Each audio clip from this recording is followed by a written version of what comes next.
بسم الله الرحمن الرحيم الحمد لله رب العالمين والصلاة والسلام على سيد المرسلين وعلى آله وصحبه أجمعين أما بعد فقد قال الله تعالى في القرآن المجيد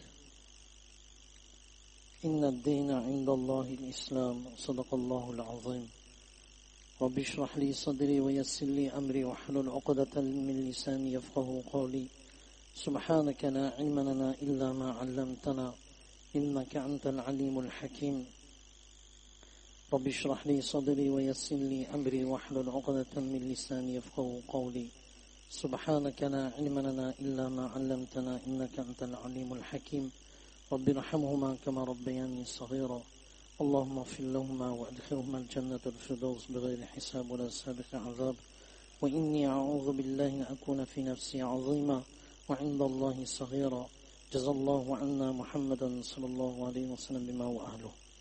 Toutes les louanges appartiennent à Allah subhanahu wa ta'ala, le tout clément, le tout miséricordieux, celui qui nous a accordé cette grande richesse de imam, celui qui nous a permis d'accomplir la salat de Aïcha en congrégation, celui qui accomplit la salat de Aïcha en congrégation, cette personne reçoit la récompense d'avoir passé la nuit, la moitié de la nuit en acte d'adoration.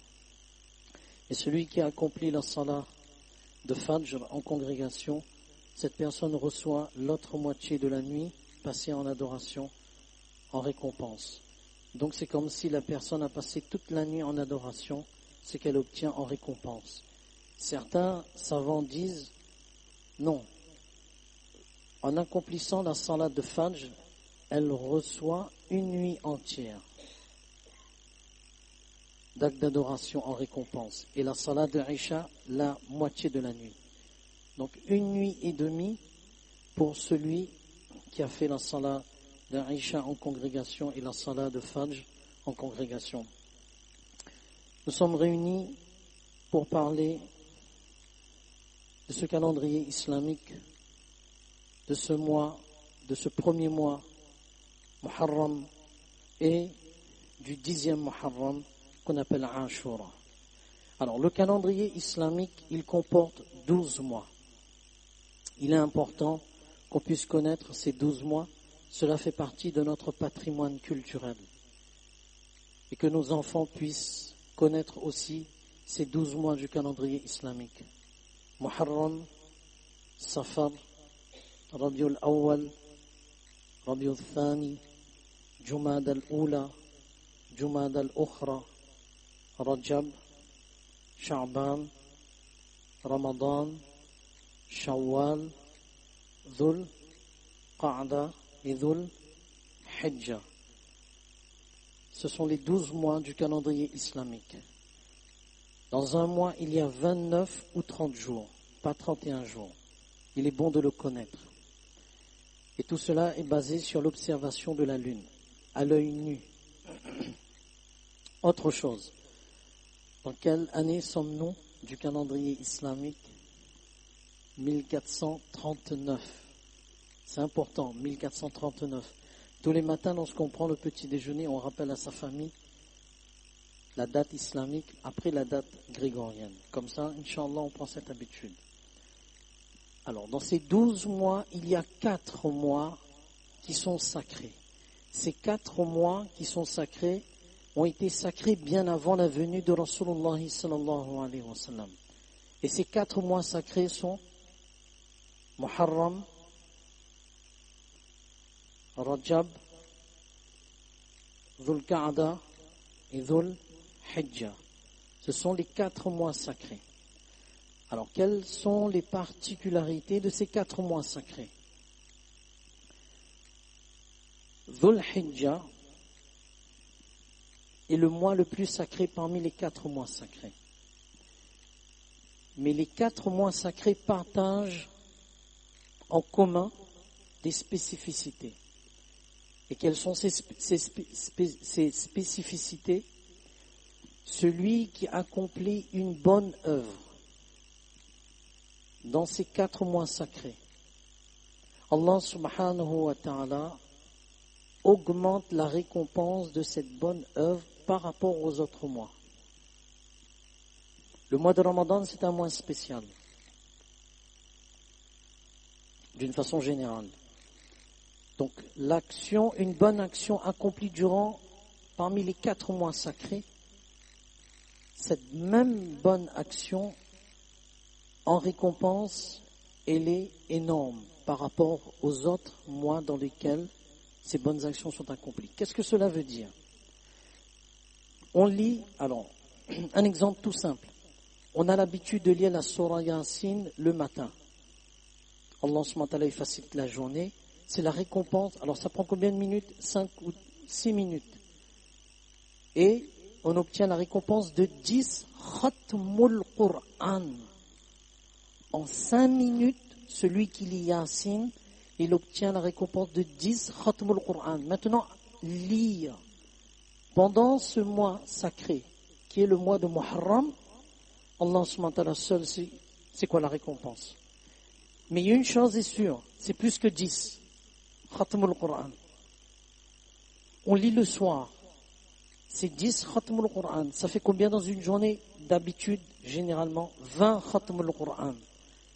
Pendant les mois sacrés et le mois de Muharram, Allah subhanahu wa ta'ala seul connaît les récompenses. Et c'est une grande faveur de la part d'Allah. On termine l'année avec un mois sacré et on commence l'année avec un mois sacré.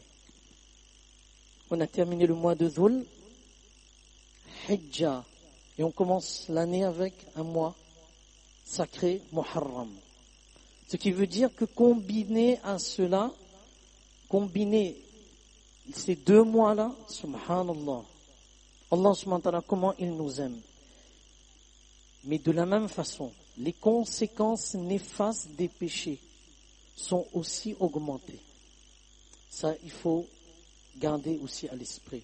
Autant les récompenses sont augmentées, mais autant les conséquences néfastes d'un péché sont augmentées. Allah subhanahu wa ta'ala, il nous en préserve. Les ulama disent que celui qui, pendant ces 4 mois sacrés, il y a Muharram, Rajab, Dhul Qa'da, Dhul Hijjah, celui qui a l'habitude d'augmenter les bonnes actions durant ces 4 mois sacrés, Allah subhanahu wa ta'ala fera en sorte que les autres mois de l'année, cette personne sera toujours dans les bonnes œuvres, incha'Allah, celui qui prend cette habitude. Et celui qui fait l'effort de se préserver des péchés durant ces 4 mois sacrés, Allah subhanahu wa ta'ala, durant le reste de l'année, il va protéger cette personne contre les péchés, incha'Allah. Un autre exemple de bonne action, très simple, sadaqa jariya. Celui qui fait une sadaqa jariya pour la construction d'un puits, ou bien la construction d'une mosquée, quels que soient nos moyens, on connaît les personnes qui savent où il faut construire des mosquées, etc. Et il y a des personnes qui sont bien informées. On fait une sadaqa jariya et on envoie les récompenses pour papa, maman. Au lieu l'argent, il est gaspillé ailleurs ou dans les choses illicites. Ce même argent, on investit pour papa. Même si même papa, il est vivant, on fait une sadaqa jariya pour lui. Maman est vivante, on fait une sadaqa jariya pour elle. Nos parents sont décédés, on fait une sadaqa jariya pour eux. Les récompenses, Allah subhanahu wa ta'ala fera en sorte que ces récompenses sont encore multipliées, augmentées dans ce mois sacré par rapport aux autres mois. Le mois de Muharram, il est appelé le mois d'Allah. Le mois d'Allah, pour montrer son caractère honorable. Dans ce mois de Muharram, Rasulullah sallallahu alayhi wa sallam, il nous a informé d'un événement qui s'est produit le 10e Muharram. C'est le seul événement authentique qui a eu lieu durant le 10e Muharram. Et cet événement, c'est Moussa alayhi salatu wassalam et son peuple furent délivrés de l'oppression de Pharaon de l'époque et de son armée. Et Allah subhanahu wa ta'ala nous montre que c'est lui qui contrôle tout. 12 tribus Certains commentateurs disent 12 tribus. Allah subhanahu wa ta'ala, il a fendu la mer. 12 chemins. Et pour que chacun puisse voir sa famille, comment je suis sûr que je vais traverser et que ma famille, elle est saine et sauve. Allah subhanahu wa ta'ala a fait en sorte que les vagues qui se sont dressées verticalement, certains commentateurs disent, il y avait comme des hublots. Les vagues sont devenues comme des hublots. Et chacun pouvait voir, comme à travers l'hublot d'un avion, on pouvait voir la famille. Ah, elle aussi, elle traverse. Et Allah subhanahu wa ta'ala nous montre que le contrôle des éléments naturels, comment, en une fraction de seconde, et l'actualité nous rattrape et nous le rappelle, en une fraction de seconde, tout change, tout se bouleverse. Des vents de combien de kilomètres-heure? Tout est rasé en moins d'une seconde. Tout est calme. Mais Allah subhanahu wa ta'ala fait, et il nous montre sa puissance, que l'homme, tu n'es rien, c'est moi qui contrôle. Comment en une fraction de seconde tout est détruit? Il n'y a plus rien. Il n'y a plus signe de vie. Et Allah subhanahu wa ta'ala nous montre, lorsque la mer Rouge, tout le monde est passé, tout le monde a vu que le peuple de Moussa, alayhi salatu wassalam, il a traversé. Pharaon, il a dit à son armée, mais non, si on peut. Et lorsque tout le peuple de Moussa, alayhi salatu wassalam, était de l'autre côté, lorsque l'armée a commencé à franchir, Allahu Akbar, c'était comme, les commentateurs disent que un fracas qu'on n'a jamais entendu s'est abattu.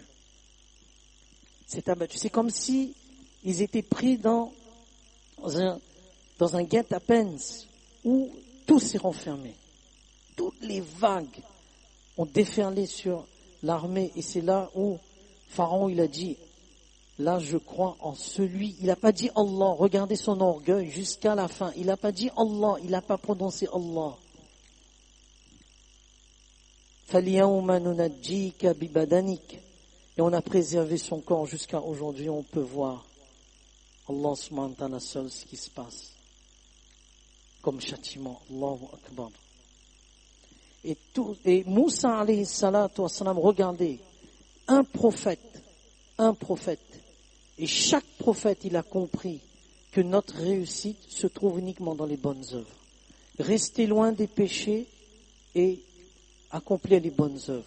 Moussa alayhi salatu wassalam, en guise de reconnaissance envers Allah subhanahu wa ta'ala, il a jeûné en ce 10e. C'était ce 10e Muharram qu'on appelle Ashura.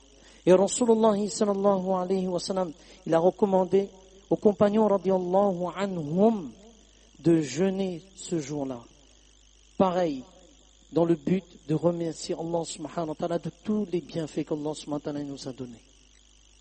Et Rasulullah sallallahu alayhi wa sallam, il nous a encouragé que celui qui jeûne, le croyant aura ses petits péchés pardonnés pour l'année qui vient de s'écouler. C'est-à-dire, quelle année? 1438. L'année qui vient de s'écouler. Et Rasulullah ibn Abbas radiallahu anhuma, il dit, je n'ai jamais appris que Rasulullah sallallahu alayhi wa sallam a jeûné un jour en raison de son mérite par rapport aux autres jours, sinon celui-ci, c'est-à-dire Ashura. Rapporté par Imam Muslim rahimahullah. Donc le jeûne du 10e, il est mustahab, recommandé de le faire. Celui qui ne le fait pas, il ne commet aucun acte blâmable. Les ulama nous ont montré 4 façons de jeûner. En ce qui nous concerne, le 10e Muharram, ce sera un dimanche, ce dimanche. Il y a 4 façons de jeûner. On choisit, alors la meilleure des façons, c'est de jeûner le 9e, 10e, 11e, c'est-à-dire demain, dimanche, lundi. Ça c'est la première façon et c'est la meilleure des façons. 9e, 10e, 11e. Demain, dimanche et lundi. Deuxième façon de jeûner, le 9e et le 10e. Demain et dimanche. Ou bien, troisième façon de jeûner, 10e, 11e, dimanche, lundi. Et quatrième façon de jeûner, uniquement le 10e, c'est-à-dire dimanche. Sehri, là c'est à peu près 4h47. On peut manger jusqu'à 4h47. Donc voilà les 4 façons de jeûner. On choisit une des façons. La meilleure des façons, on le répète, c'est 9e, 10e et 11e. Et il n'est pas déconseillé de jeûner uniquement le 10e Muharram. Il n'est pas déconseillé. Alors, en ce jour de Ashura, c'est-à-dire le 10e, en ce qui nous concerne, on le répète, dimanche. Rasulullah sallallahu alayhi wa sallam, il a dit, celui qui fait preuve de largesse sur sa famille, le jour de Ashura, Allah subhanahu wa ta'ala fera preuve de largesse sur lui toute l'année. Ça, c'est un des moyens pour sortir de la crise. Un des moyens de sortir de la crise, selon ses moyens. On dit bien selon ses moyens. On fait preuve de largesse envers son épouse, envers ses enfants. Comment on fait preuve de largesse? Soit on donne de l'argent, soit on donne des cadeaux, soit on fait preuve de générosité au moment de rompre le jeûne, ou bien on prépare une bonne nourriture selon ses moyens pour la rupture du jeûne. Voilà comment on fait preuve de largesse. Et c'est selon ce moyen.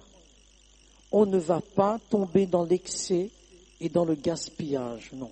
Allah subhanahu wa ta'ala, il va mettre la baraka. On doit avoir yaqin, ferme conviction que sur les paroles de Rasulullah sallallahu alayhi wa sallam, il a dit indirectement pour sortir de la crise, parfois c'est difficile, j'ai des dettes.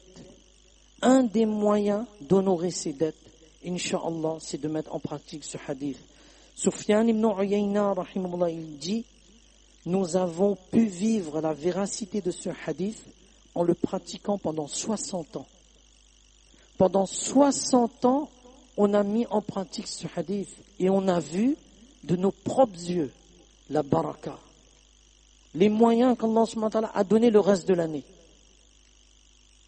Parfois, on a des dettes à payer. Parfois, on a un projet qui est tout à fait louable et qui c'est une nécessité. Allah subhanahu wa ta'ala, il fait en sorte qu'il met la baraka dans nos moyens de subsistance. Tout cela relève du caractère permis, c'est-à-dire selon ses moyens. Si on n'a pas de moyens, on fait quelque chose qui est selon sa capacité. Mais au moins, on sort de l'ordinaire pour pratiquer ce hadith de Rasulullah sallallahu alayhi wa sallam.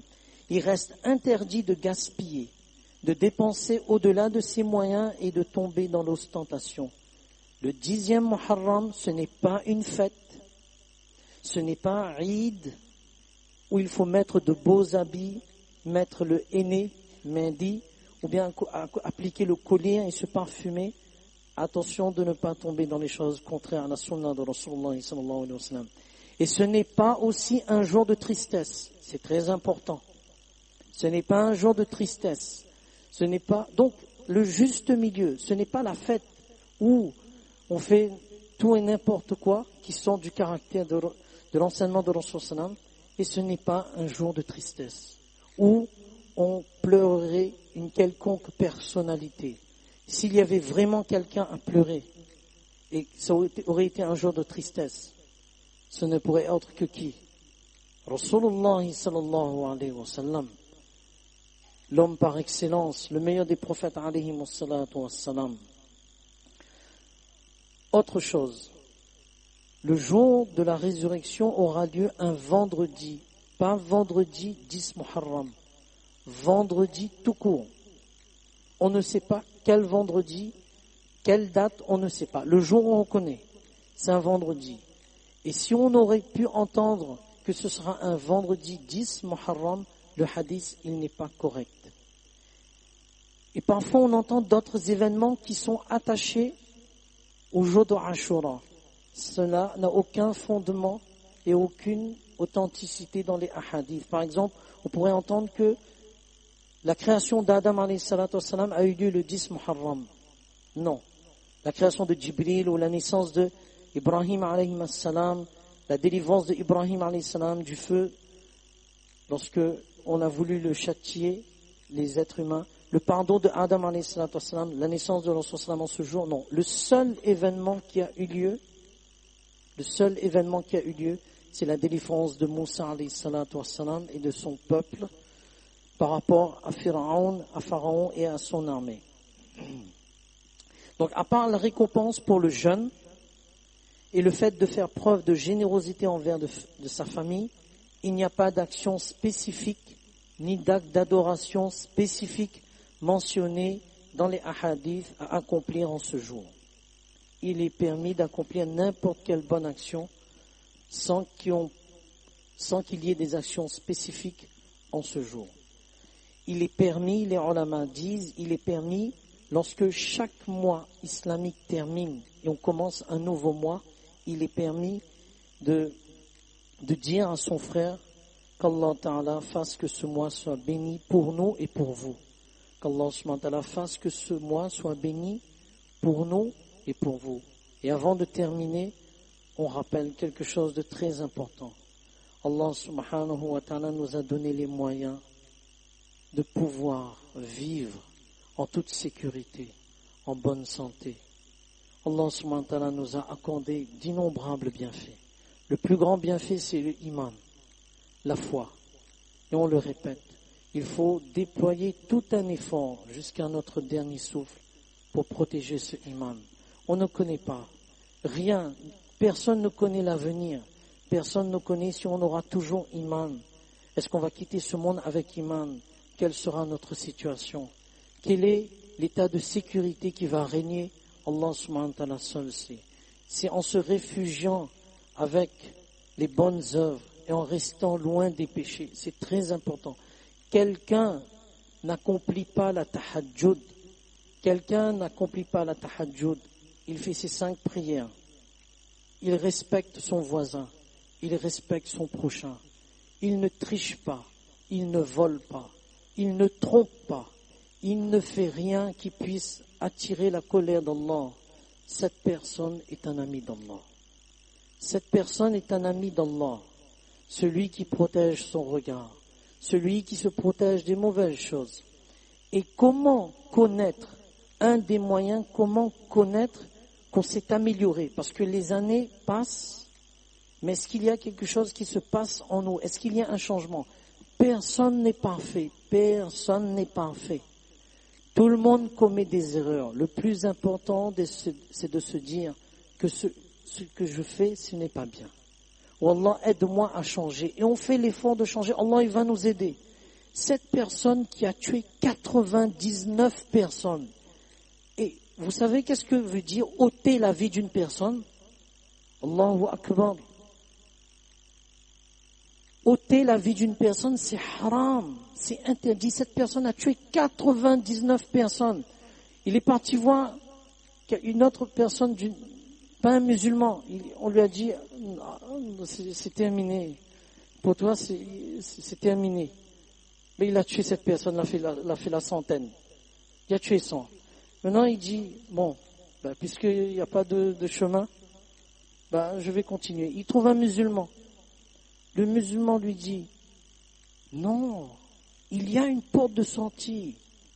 Quelle que soit la gravité du péché, mais tu fais tauba. Tu dis, oh Allah, je te demande pardon. Il dit, ah bon? Il a dit, oui. Il a dit, j'ai tué 100 personnes. Il a dit, oui, tu as tué 100 personnes. Mais pour Allah, c'est rien si tu demandes un tauba, tu demandes un pardon sincère. Et chemin faisant, donc il dit, allez tel endroit. Tu vas trouver quelqu'un. Et c'est là où il part. Et lorsqu'il emprunte, c'est là qu'il décède. Et lorsqu'il décède maintenant, les anges se battent entre eux. Il y a ceux qui veulent l'amener vers l'enfer, il y a ceux qui veulent l'amener vers le paradis. Allah subhanahu wa ta'ala a fait en sorte que là où on mesure, c'est plus proche du paradis, Allah subhanahu wa ta'ala a éloigné le chemin vers l'enfer et a rapproché le chemin du paradis. Et c'est comme ça. Qu'est-ce qu'il a accompli en termes d'une action? Le cœur meurtri, le cœur plein de remords. Il a dit, une personne, wallah mes frères, une personne, quelle que soit la gravité du péché, cette personne dit, wallah, pendant tout ce temps-là, tu m'as préservé des châtiments, tu m'as donné le temps. Et aujourd'hui, tu m'as donné l'occasion de me racheter. Wallah, je change. Allah est tellement content que Allah subhanahu wa ta'ala, il ordonne pas, il fait effacer dans les livres des anges tous les péchés. Maintenant, les anges arrivent devant Allah subhanahu wa ta'ala et disent, mais j'ai écrit page blanche. Mais j'ai écrit. Et Allah subhanahu wa ta'ala dit, non, tu as fait ta tâche comme il le fallait. C'est moi qui ai effacé. Regardez, Junaid Jamshed, rahimahumullah. Le passé de cet homme, un chanteur, c'était un chanteur. Si on reprend les anciennes vidéos, certains revoient les anciennes vidéos. Cette personne-là chantait, c'était une star. Mais comment Allah subhanahu wa ta'ala a changé cette personne du jour au lendemain qu'il est décédé dans le chemin d'Allah, subhanallah. Et des milliers de personnes, Mufti Taqi Ousmani, Damat Barakatuhum, Mawlana Tariq Jamil, Damat Barakatuhum, des milliers de savants sont présents à son janaza. Comment il a changé? Mais ça, c'est pas réservé. Non, on se dit, c'est terminé, ma fille fait. Non. Tout le monde ne sait pas comment il va quitter ce monde. Cette femme-là, je termine par cette histoire. Combien de fois on a raconté cette histoire? Cette femme de mauvaise vie, proxénète, pendant le mois de Ramadan, elle autorise les hommes, pendant le mois de Ramadan, Tarawih est en train de se faire, elle autorise les hommes avec la prostitution. La prostitution pendant le mois de Ramadan. Subhanallah. Et son fils se lie d'amitié avec un jeune moulissab. Il lui donne une cassette. Et cette cassette, c'est Mawlana Tariq Jamil. Et cette femme-là, pendant la journée, elle écoute, elle est en train de faire ses tâches ménagères, et elle écoute la cassette. Elle dit à son fils, remets la cassette. Et elle écoute plusieurs fois. Elle dit, mais qui parle? Elle dit, je ne sais pas. C'est mon ami qui me l'a donné, je ne sais pas. Elle dit, est-ce que je peux voir ton ami, Moulissab? Je vais essayer de lui demander de venir te voir, de rencontrer. Après Tarawih, cette femme, donc le garçon de cette femme va voir le Moulissab et va dire, ma maman veut te voir. Il dit, pourquoi? M'a rien fait, non. Parce que tout le monde connaissait la réputation de cette femme. Elle dit non, c'est pour demander juste qui parle dans la cassette. Non, mais toi tu lui dis, non, elle veut te poser une autre question. Elle dit, tu viens avec moi, elle dit. Donc les deux partent. Et cette femme demande à cet homme, à ce jeune moulissab, regard baissé. Il dit, c'est vrai c'est qui parle? Elle dit, c'est Tariq Jamil. C'est mon professeur. Il dit, mais c'est vrai ce qu'il dit? Je ne me rappelle plus qu'est-ce qu'il dit dans la cassette, j'ai donné à ton fils. Il dit non, il dit que quel que soit le péché, si quelqu'un se tourne vers Allah, Allah subhanahu wa ta'ala pardonne cette personne. Quel que soit le péché. Il a dit oui, c'est vrai. Il a dit, tu me connais? Quelle est ma profession? Il a dit oui, même pour toi. Pour toi, si tu fais un tauba sincère, tu demandes un pardon sincère, Allah subhanahu wa ta'ala te pardonne. Point de départ, proxénète, c'est-à-dire une femme qui obtient la rémunération à travers un travail illicite pendant le mois de Ramadan. Et le lieu, il n'y a que des musulmans. Alors cette femme dit, sois témoin que je me repens d'Allah subhanahu wa ta'ala et j'arrête tout. J'arrête tout. Dis, sois témoin. On dit que cette femme retourne chez elle. Le lendemain, elle fait son jeûne. Et elle commence à venir à Tarawih avec les femmes où elles accomplissaient le Tarawih. Et les femmes voient que cette femme-là, subhanallah, cette femme-là, elle est là. Et on entendait cette femme dire, oh Allah,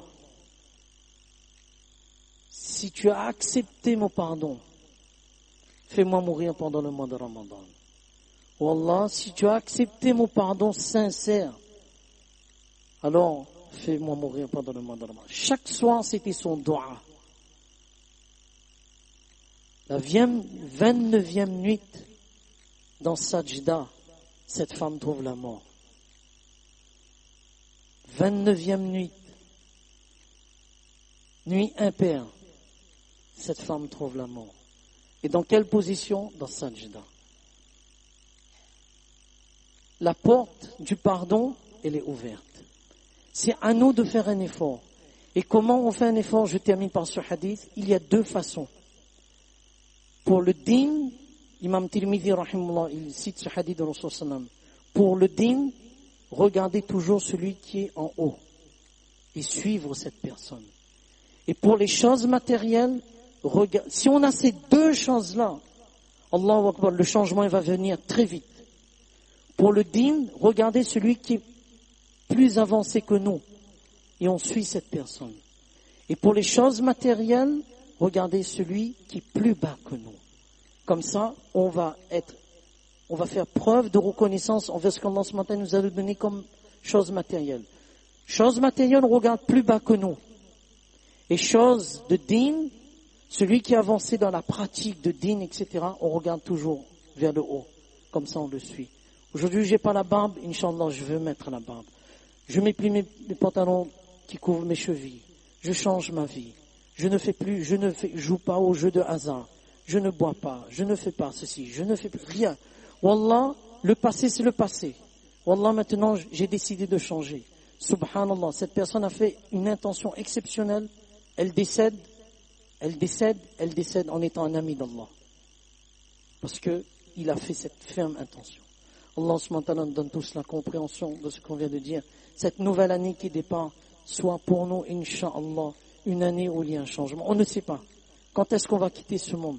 Il y a ceux qui débutent l'année et qui ne voient plus le mois de Ramadan. Et après, c'est terminé. Et il y a ceux qui arrivent juste avant le mois de Ramadan et ils quittent ce monde.